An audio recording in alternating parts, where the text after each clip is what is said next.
Although palm oil prices have largely remained range bound over the last few years, in fact, over the last few trading sessions, over the last 1 month, it's absolutely flat on a year-to-date basis, though it has risen nearly 2%. But what's the outlook going forward? How is demand shaping up? To discuss this, we are now joined by Mr. Sandeep Bhan, CEO at SD Group International Trading, now joining us.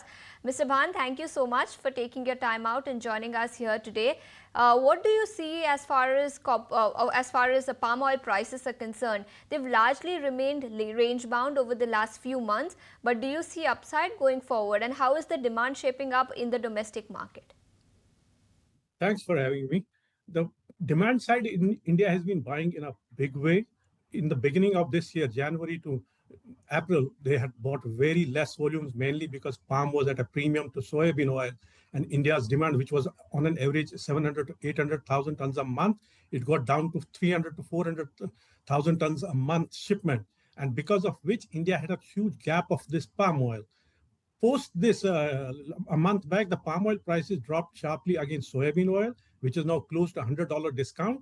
India came back into the markets, and after India revised the duty differential between crude palm oil and refined oil, the demand for crude palm oil increased sharply. And in fact, India has been buying now close to 800 to 900,000 tons of palm oil every month. It started with the month of June, and we are expecting very big shipments in the month of July also. That gave a big boost to the prices here. Prices which were earlier close to 4,000 range on the futures market here, 4,000 ringgits on the futures market, which is now trading at its first key resistance level of 4,200. It hasn't touched 4,200, but quite close to 4,200 today, which is its first resistance level.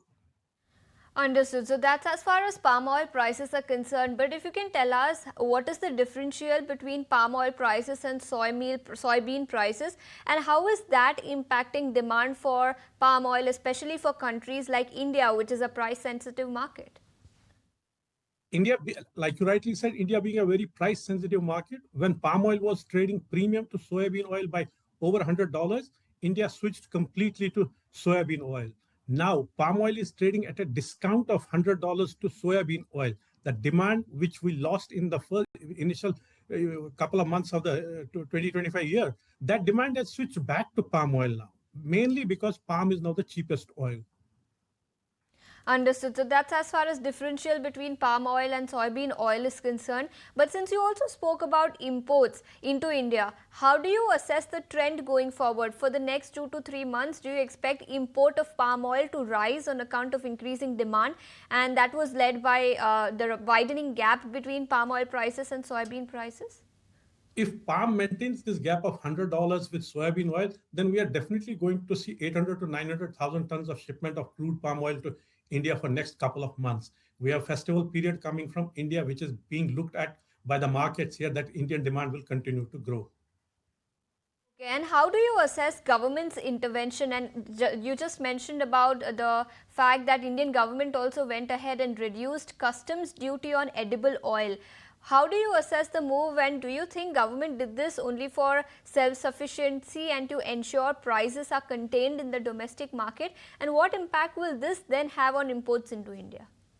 See, when government announced this, they actually didn't reduce the duty. What they did is they brought a differential of 20% between crude palm oil and refined olein.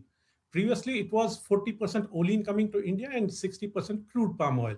But Indian industry's demand was that this differential should be increased so that refined olein exports to India is stopped and it is replaced with crude palm oil. Now that differential makes it possible. Refined olein is virtually out of Indian market and crude palm oil has replaced it. Because of crude palm oil is high in demand locally in India also and in origin also, like Malaysia, Indonesia. In Malaysia, Indonesia, we need crude palm oil for our own refineries to run here. And same time, we need to supply to India also. That is making demand for crude palm oil very huge. Okay, so that's which as far in turn as has an impact on prices. Okay, so that's as far as impact on prices and demand back home in India is concerned. Mr. Bhan, thank you so much for taking your time out and joining us here on ET Now and helping us understand where palm oil prices are headed from the current level.